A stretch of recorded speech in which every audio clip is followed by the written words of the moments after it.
Hello বন্ধুরা, আজকে আমরা যেটা এই যে ব্রিজটা দেখতে পাচ্ছি এবং জলের সৌন্দর্যটা দেখছেন, এটা হচ্ছে নীলফামারী জেলায়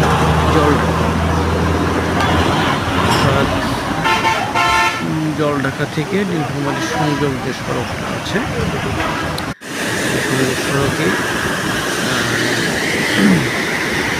এই ব্রিজটা নির্মাণ করা হয়েছে।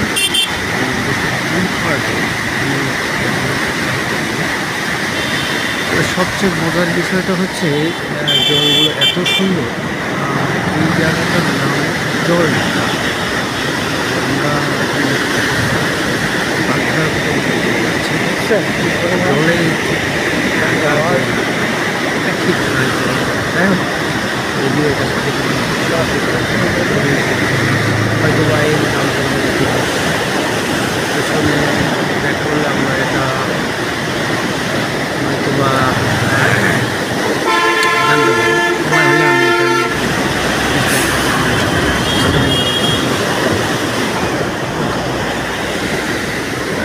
বইয়ের মধ্যে পড়েও এই বিষয়টা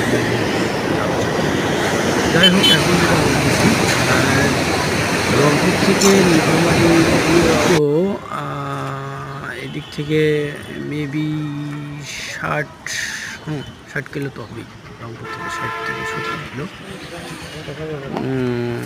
তো আমি এখানে আসছিলাম একটু কাজে, বিশেষ করে আমি একটা ট্রেনিংয়ে ছিলাম তো এখান থেকেই আমি প্রায় সময়ে যাতায়াত করছি বিগত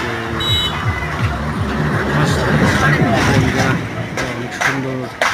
এবং যেহেতু আমি ছোটোখাটো একটু ভিডিও আপলোড করি, তো আপনাদের জন্য আমার এই ছোট্ট একটা উদ্যোগ। তো আপনারা যদি ভিডিওটা ভালো লাগে অবশ্যই লাইক এবং কমেন্টস করবেন, সেই সাথে আমার ছোট্ট চ্যানেলটাকে একটু সাবস্ক্রাইব করবেন।